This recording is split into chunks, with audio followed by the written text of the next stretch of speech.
àwọn tí ń sọ wípé láìsí Pasuma kò sí Alhaji Saheed Òṣùpá, ìràwọ̀ Pasuma ni Alhaji Saheed Òṣùpá fi dìde. Ńlá ń sọ fún wípé Òṣùpá ìmọ́lẹ̀ kan ni tó jẹ́ wípé gbogbo ẹni tó bá ṣe ògo rẹ̀ ó máa tẹ̀síwájú ni. Wọ́n ní kò sẹ́ni tí ó lè kọ kọrin kò sẹ́ni tí ó lè kọ ṣùgbọ́n orin tó wáyé o mà náà ń gbọ́. Mo dúpẹ́ pé orin tí ń bá àti ìlú náà ń jó. Mo wá dúpẹ́ fọ́lọ́run tó wá fún mi lóhùn mi. Ìláyà aláwù kò máa gbóhùn ẹnu mi. Torí níbi iṣẹ́ fújì orin tí ìwà ọ̀tá ń jẹ òpè lásán ẹni ò gbọ́dọ̀ dásà yẹn. Alhaji wa Saheed Òṣùpá ó dùn mí pé ìràwọ̀ tí Ọlọ́run kó lé wọn lọ́wọ́ kò sí bí wọ́n ṣe lè ṣoore tó ibi náà láyé ó fi sán. Ìràwọ̀ wọn ni lẹ́nìkan bá ẹjọ́ mi bá ń ṣèràwọ̀ wò náà kẹ ẹnẹ́rì kẹ kìíní kẹ iná kẹkẹ ò sí ń bẹ ṣé iná máa ń ṣàǹfààní.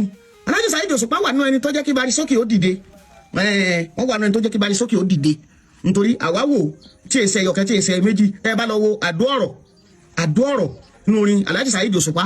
So Barisókè ń bẹ́ẹ̀ tó sì bẹ̀bẹ̀ fáti dìde, Ọlọ́run sì lo Alhaji Saheed Òṣùpá ní sábàbí àti ga fún Barisókè. Ẹ gbàgbé Tọ́pẹ́ Nọ́tíkà ọmọ wọn ni o, ǹjẹ́ rántí Tọ́pẹ́ Nọ́tíkà Alhaji Ibrahim Àjàó ǹjẹ́ ló lo orin Alhaji Saheed Òṣùpá. Ìyẹn ló jẹ́ kí Alhaji Saheed Òṣùpá sọ wípé ẹ̀rẹ́ ni tó ń jata mi ẹ̀rẹ́ ni tó ń jẹ yọ̀mí tó jẹ́nu tó fi ń jata mi tó dẹ̀ jẹ́nu tó fi ń jẹ yọ̀mí ló wá lóhun ó fi bà mí jẹ́ ẹ̀rí pẹ́nu olókùnrin ló fi ń peku àgógó ẹnu ọ̀tá ni ó pọ̀ ọ̀tá mi. Ní bàbá sọ pé mo ní kí n sọ kó sọ́jà kó bá ọ̀tá mi ẹ̀ lára lé mi ló máa bá. Mo ní kí n sọ kó sọ́jà kó bá ọ̀tá mi ẹ̀ lára lé mi ló máa bá.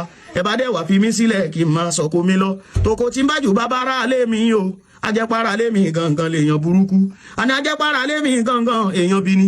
Torí pé níyàn táyé ẹ̀ bá ti dé édú. Kò dẹ̀ lè bí kíta káyé everybody yóò jóná. Allahu Akbar. So ọ̀pọ̀lọpọ̀ ń lórí. Ẹ jẹ́ kí n mú wá ẹ rí i pé nínú orin kan Alhaji Saheed Òṣùpá sọ pé wàrà máa ta wá máa ta o wàrà onídè wọ́mọdé kọ̀sọ́mọ onídè tí o mọ̀ ti wá. Alhaji fi sọ pé ṣe rí i pé ọ̀rọ̀ ọlẹ̀ yìí ó gba sùúrù tó bá dọ̀ ọ̀rọ̀ yàn la máa di kókó gangan mú. Kí la fẹ́ ṣe sọ̀rọ̀ yìí tójú ká fi èsè dé sí i kí la fẹ́ ṣe sọ̀rọ̀ yìí tójú ká ṣe.